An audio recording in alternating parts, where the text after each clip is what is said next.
Daniel chapter 12. I titled this A Time of Trouble because as you read through this, it's definitely a time of trouble. Welcome to Wednesday night Bible study. Tonight we begin the study of our 12th and final chapter of the book of Daniel. Now, does that make you feel good? For those of you that come every Wednesday night, you've sat through 12 separate lessons on the whole book of Daniel. Today is our final one. We've taken an in-depth look at the entire book. So for those of you that made all 12 sessions, there'll be a test at the end. Just kidding. So the 12th chapter contains only 13 verses. So you're probably thinking, oh man, we'll be out of here in 20 minutes, right? Well, as I prepared, I still got about the same amount of notes that I would have for one that had 24 verses. So I don't know that it's going to go any quicker than it normally does. Daniel chapter 10 and 11, just as a review, if you remember, I said it before, 10, 11, and 12 kind of form somewhat of a unit. Chapter 10 explains the vision beforehand. Chapter 11 announces this amazing vision that Daniel had given to him by an angel. And then chapter 12 sort of serves as a postscript to the vision. So what we are going to do tonight is take a look at this postscript of the vision we looked at in depth in chapter 11. This postscript that describes these mighty forces that would arise in the world of Daniel's time. We're talking about the empires of Persia, the empires of Greece, the great ruler who would persecute the Jewish people, and then the final world leader that will bring great persecution against God's people. So we're going to begin in verse 1. Daniel chapter 12, verse 1 says, "And at that time shall Michael stand up, the great prince which standeth for the children of thy people, and there shall be a time of trouble, such as never was since there was a nation, even to that same time.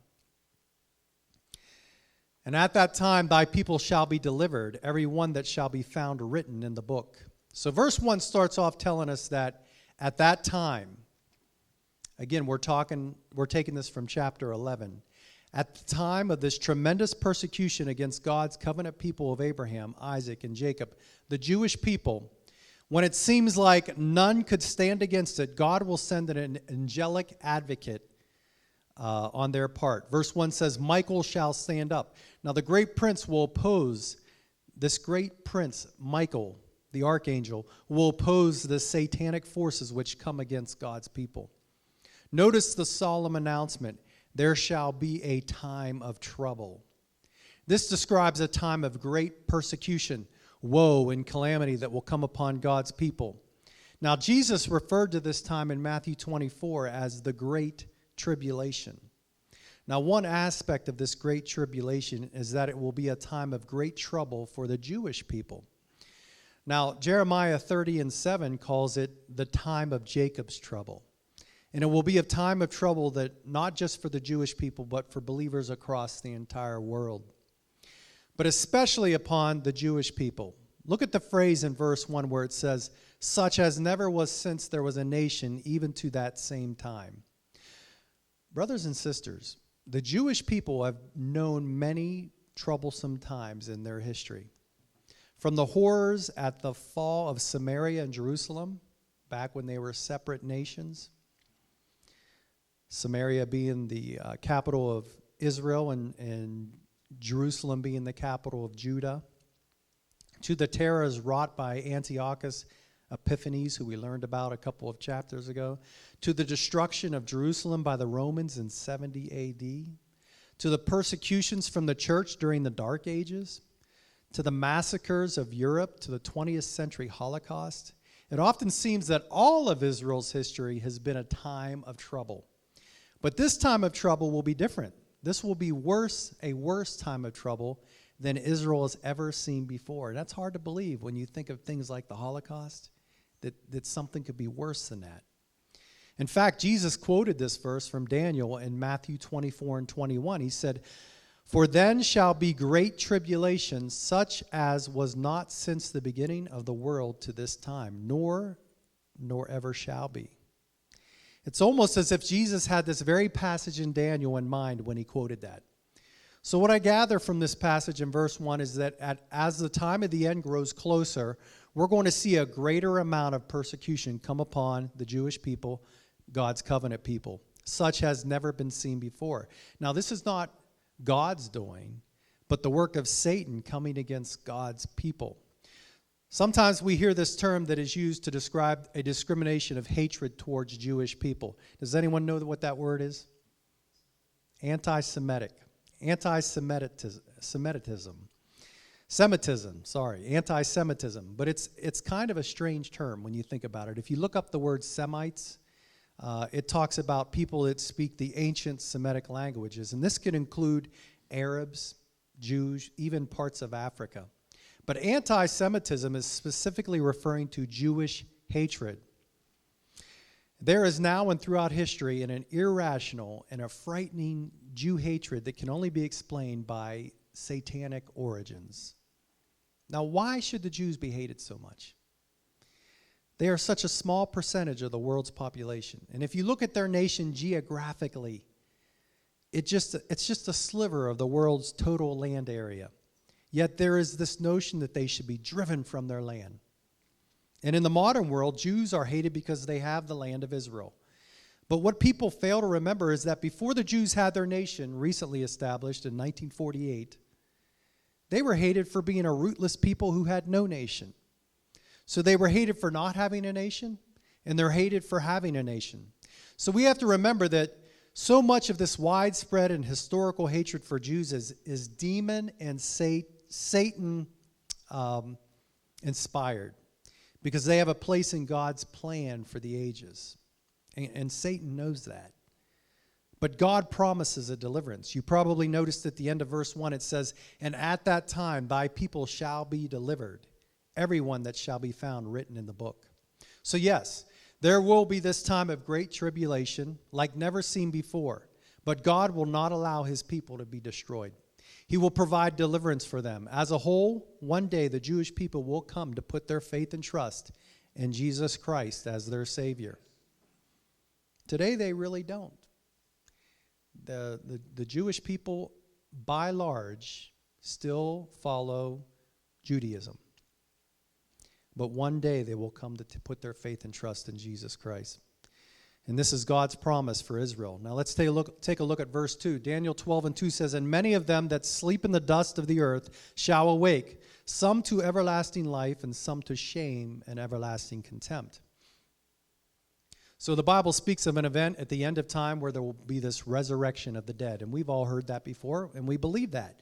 Not only for those that are appointed to everlasting life, but also for those that are appointed to eternal separation. A resurrection for the blessed and a resurrection for the damned. We are eternal beings. This life is not all there is. We were made for life beyond this world. Children seem to grasp this concept better than what adults do. Awakening to shame and everlasting contempt. Those are sobering words. I don't want to awake someday to shame and everlasting contempt. And there seems to be this spiritual work that is taking place in our world today that would have people reject the notion that there is life after death. I'm sure you all have friends you've spoke to and you've shared with them your belief system about heaven and hell, and they look at you and tell you that's nuts, that's crazy. When you die, the lights go out. That's all there is to it. Some reject this notion that there's life after death, or they question that an actual hell exists. You've heard people like that. How could a loving God have a hell for people to go to? Or if they do believe it, they make jokes like, well, if I go to hell, at least I'll be with all my friends. Or it'll be a big party down there, because a lot of my friends will be down there. We've heard those jokes before. I don't think these people really believe that. But by making light of it, I believe they're trying to avoid or disregard the natural, innate notion that's in each one of us that knows there is life eternal. Then there are those that get angry when you bring up the topic of hell. They say, "Who are you to tell me that I'm going to hell?" Which really no one should be telling anyone they're going to hell. It's not our job to condemn people to hell.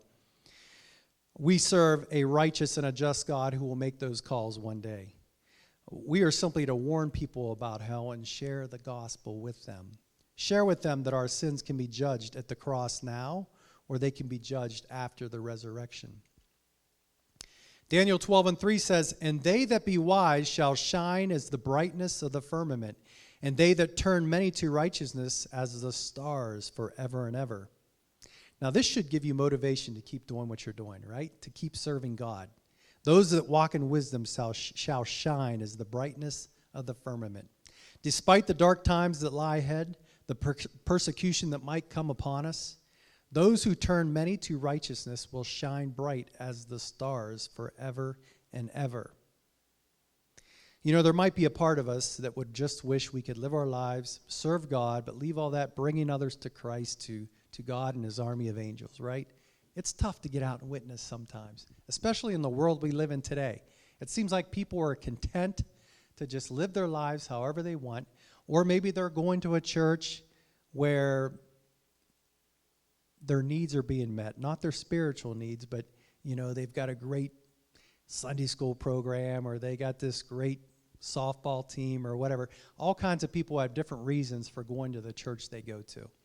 But when you get down to the brass tacks with them, it's not that their spiritual needs are being met. It's something else is being met. You know, oh, they got good programs for my kids to go to. I know people that drop their kids off to church, and they don't even go to church. They just drop their kids off there because they got a good youth program or whatever.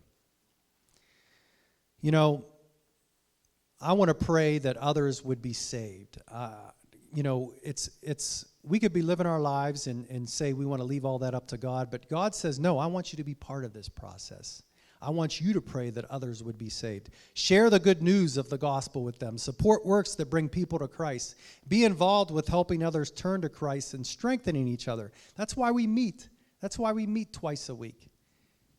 It's important to get here and be with our brothers and sisters, because just talking to your brothers and sisters, hearing about their problems, putting an arm around them, telling them you're going to get through this, or sharing your experiences with them, that's what assembling is all about. We're all part of God's body, and we need each other.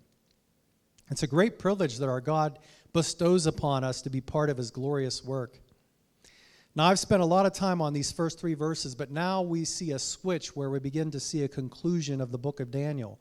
Verse 4 says, "But thou, O Daniel, shut up thy words, shut up the words, and seal the book, even to the time of the end. Many shall run to and fro, and knowledge shall be increased."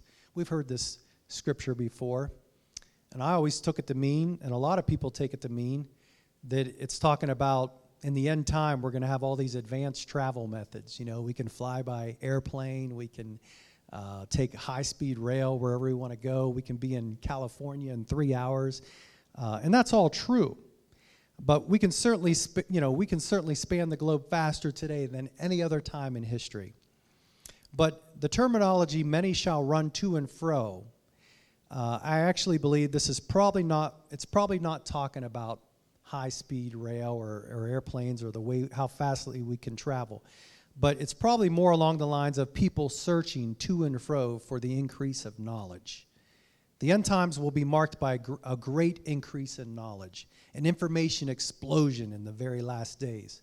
And today, we see that happening, right? We have the internet, we have 24-hour news cycle, we carry around many computers in our pockets. That little phone you have in your pocket, there's more power in that phone than major computers that we had 10 years ago.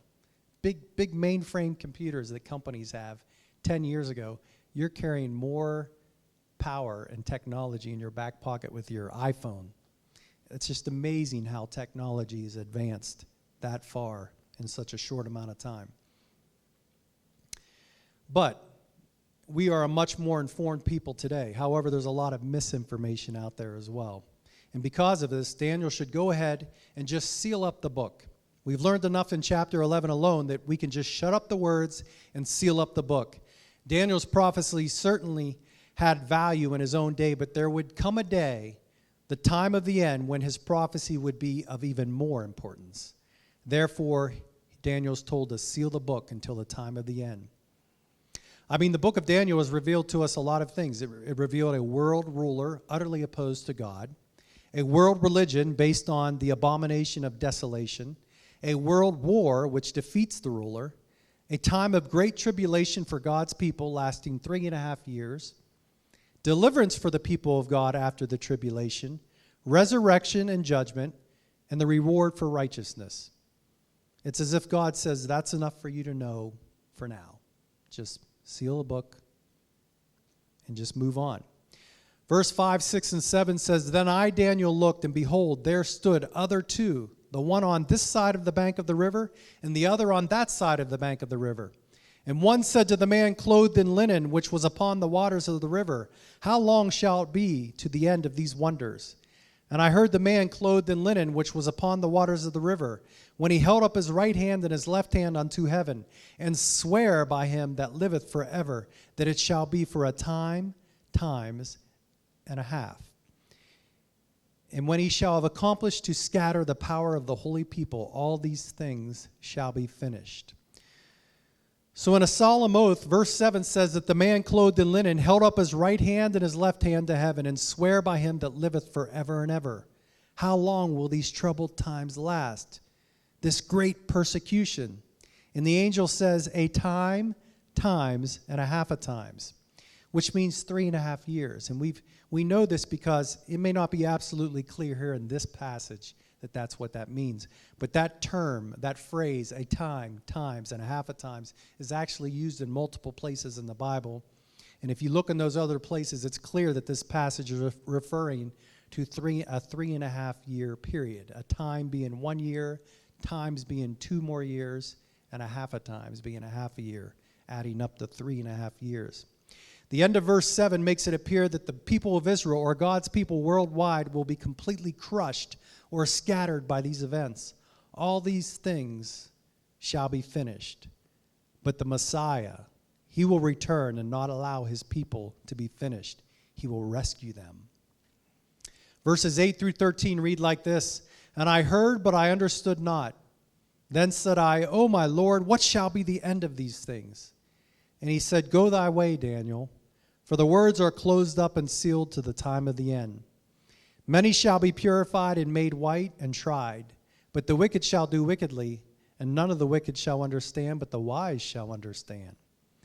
And from the time that the daily sacrifice shall be taken away, and the abomination that maketh desolate set up, there shall be 1,290 days. Blessed is he that waiteth, and cometh to the 1,335 days. And we'll talk about that in just a second.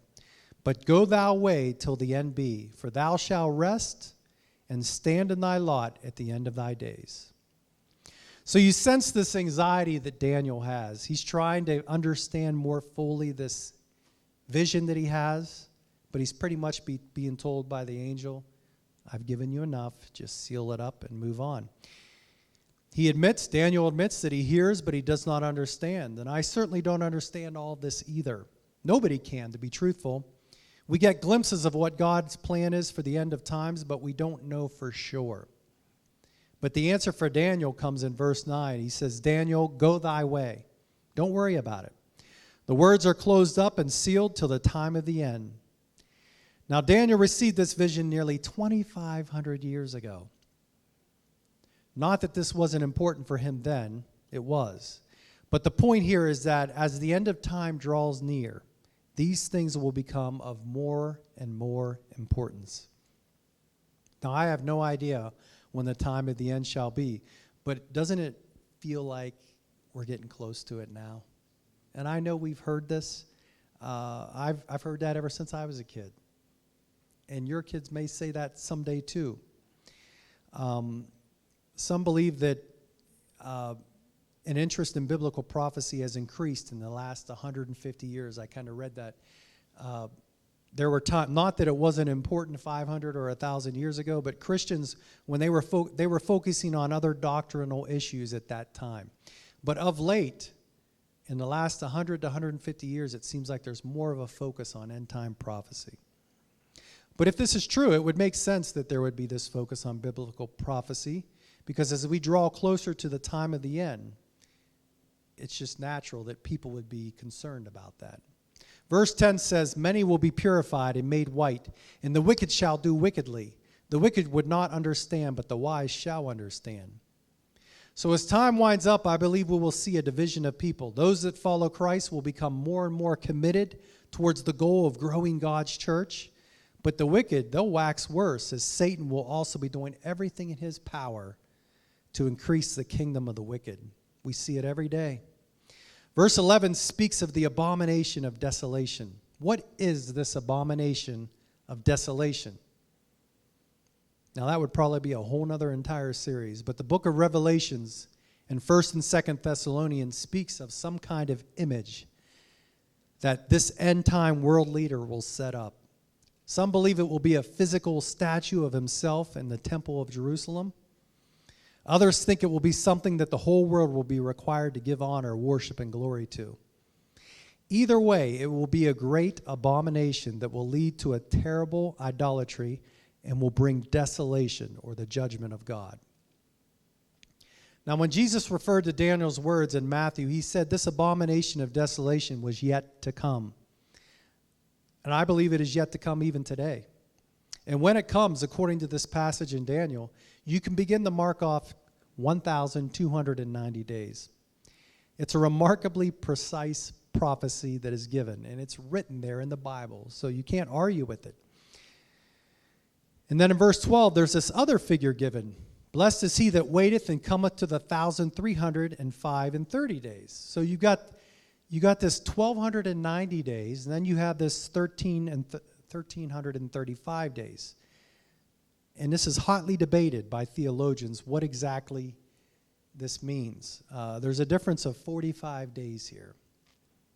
It's mysterious, and I don't claim to know what it means. But some believe that once the abomination of desolation happens, 1,290 days later, Christ will come.